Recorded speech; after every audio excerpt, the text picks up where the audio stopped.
Hello, Moreno Mountain Railroad fans. Um, Layout update.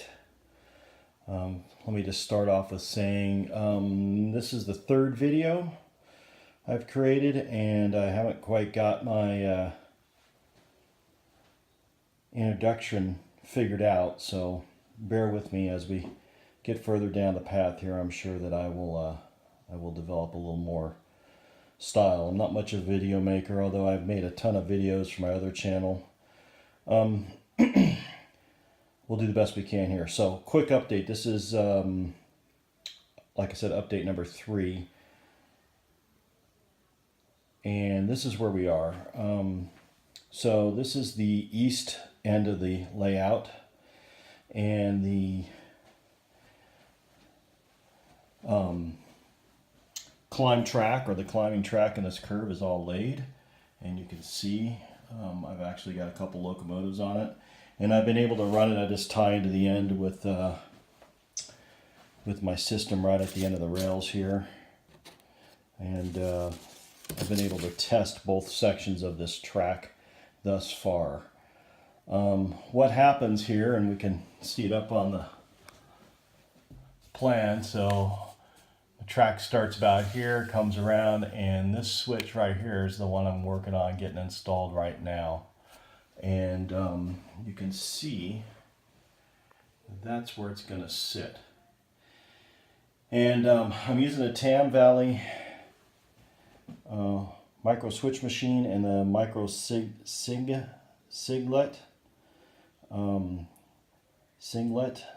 I guess it is. It's the DCC controller, which is this guy right here, along with the fascia mount push button controller interface.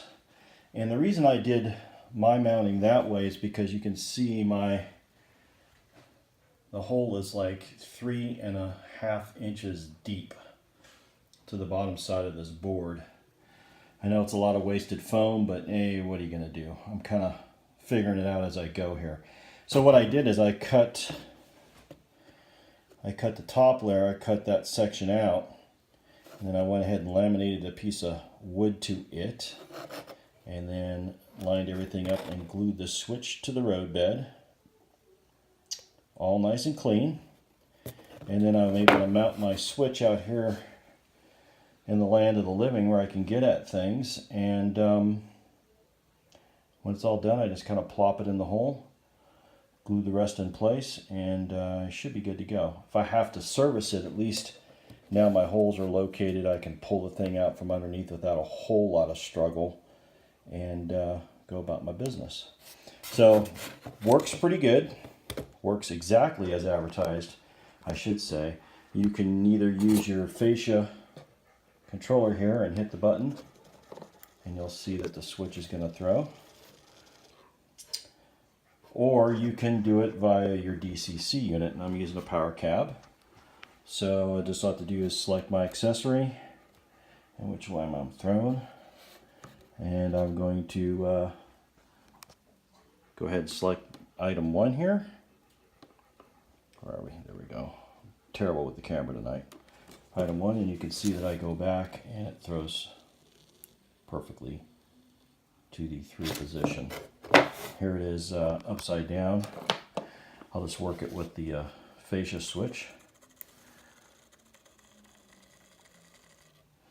And you can see here it's got a, fingers in the way, it's got a micro switch if you have powered points, or if you need that micro switch to run some lighting, some signaling, whatever, it's built into the system.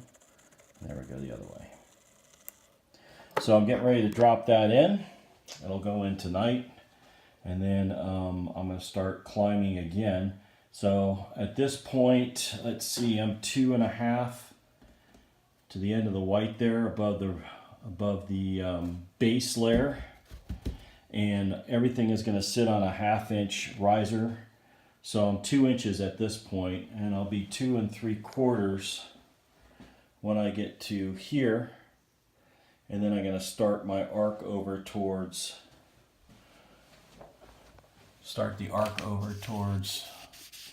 where I'm going to cross over the tracks coming underneath. And then of course this third line is going to come around and do that. So that's what I'm working on now. That's the update. I did find that my larger locomotives, like the Canadian Northern, they will run on the 18-inch radius. It will run here. It looks a little wanky going through the curves, but most of this is going to be covered by a mountainous area anyway. It runs just fine on the 20-inch radius, but rookie mistake. I put my tracks 2 inches apart on center, and if I'm running two trains and the locomotives happen to meet up on these curves, they will just touch each other. So, rookie mistake, got to keep that in mind when I do the curves on this side. I will actually open them up. I'll open up the 20-inch radius one. I'll take it all the way to the edge here, and it'll be about 20 and a quarter, 20 and 3/8. So, and that'll give me just enough to sneak it through. Yeah, everything's a compromise in here. It's a small room, so kind of figuring things out as we go, but I think my track's laid down pretty nice at this point. You can see it's nice, clean, smooth radiuses. Track work's not wonky. Everything runs really smoothly. So we're in good shape. All right, that's update 3 from the Moreno Mountain Railroad. We'll see you in a shop.